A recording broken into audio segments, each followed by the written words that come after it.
তোমাকে চাই, শুধু তোমাকে চাই। দাঁড়ান, ফাজলামি রাখুন।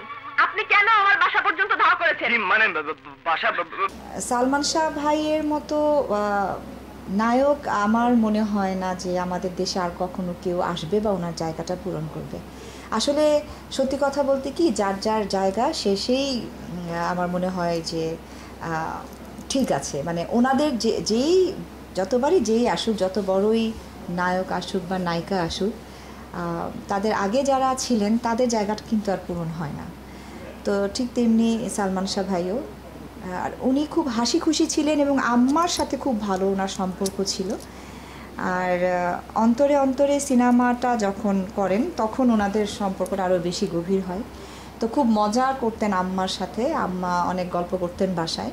ও দাদি, ও দাদি, একটু আদর করো না।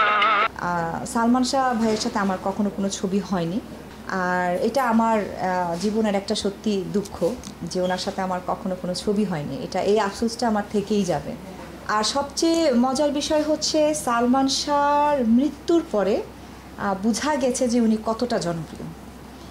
আর এটাই হয়তো স্বাভাবিক, একটা শিল্পীকে যখন সবাই অনেক ভালোবাসে তার মৃত্যুটাকে কিন্তু অনেকে মেনে নিতে পারে না।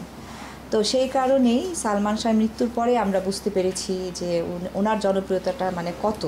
সালমান শাহ দ্বিতীয়ত আর আসবে না, ওনার জায়গাটা পূরণ হবে না। তবে ওনার কথা যখন বলি আমার কাছে খুব খারাপ লাগে।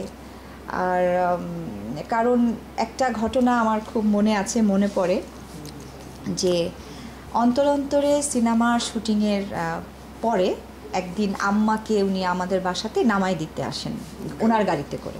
আসলে উনি ওনার গাড়িটা দেখানোর জন্যই আমাদের বাসায় নিয়ে আসেন। তখন আমার মারও গাড়ি ছিল, কিন্তু আমার মার গাড়িতে উনি উঠতে দেয়নি। উনি বলেছিলেন না, তুমি আমার মাকে তুমি করে বলতেন। তো বললো যে তুমি আমার গাড়িতে যাবা।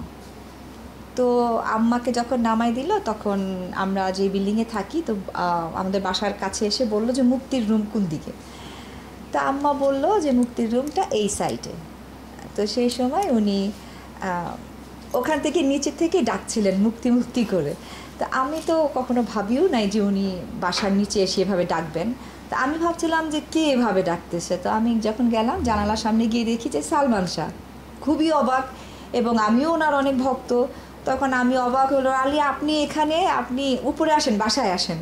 বললো না না, আমি আজকে যাব না, অনেক টায়ার্ড, আমি তোমার আম্মুকে এখানে নামাই দিতে আসছিলাম, আমার গাড়িটা একটু তোমাকে দেখাইতে আসছি, দেখো এটা দরজাটা কীভাবে খোলে। তো মানে দুই সাইড দিয়ে একদম একটা পাখার মতো এরকম দরজাটা খুলে যেত গাড়ির, সেটাই উনি আমাকে দেখাতে আসছিল। গাড়িটা অনেক সুন্দর ছিল। আমি বললাম হ্যাঁ অনেক সুন্দর, ভাইয়া আসেন বাসায়। বললো যে আজকে আসবো না, আরেক দিন আসবো। সেই আরেক দিনটা আসলে হয়নি। তার তো খুব অল্প সময়ের মধ্যেই শুনলাম যে উনি আর দুনিয়াতে নেই। খুব মানে আমার তখন বিশ্বাস হচ্ছিল না, কিন্তু ভীষণ কষ্ট হচ্ছিল, এই আর কি। সালমান হচ্ছে আমার চোখে দেখা বাংলাদেশের সবচেয়ে সুন্দর পুরুষ, এবং আমার খুব দুর্ভাগ্য যে আমি এই সময় বেশি ছোট ছিলাম।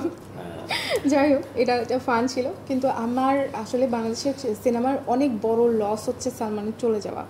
উনি যত সুন্দর ছিলেন, যত হিরোইক, মানে যেই আমরা বলি না যে এক্সট্রা ক্যারিসমা যে বা অন্যরা এক্স ফ্যাক্টর থাকা, আমার মনে হয় ওটা ওনার ভিতরে খুব বেশি ছিল, এবং এত স্টাইলিশ ছিলেন উনি ওই সময়ে। তো ওনার জন্য অনেক কিছু করার ইচ্ছে, আসলে কতটুকুই আমরা করতে পারি শুধুমাত্র দোয়া এবং স্মৃতিচারণ ছাড়া। তবে আমার ইচ্ছা যে ওনার কাজগুলো নিয়ে আবার প্রদর্শনীর ব্যবস্থা করা বা আরও অনেক কিছু করার ইচ্ছা আছে, কিন্তু দেখা যায় কোনো একটা ফাউন্ডেশন করা, কিন্তু আমাদের তো আসলে সামর্থ্য খুব কম। আমি তো বলছি যে আমার নিজের ঘর চালাতে হচ্ছে জোড়াতালি দিয়ে।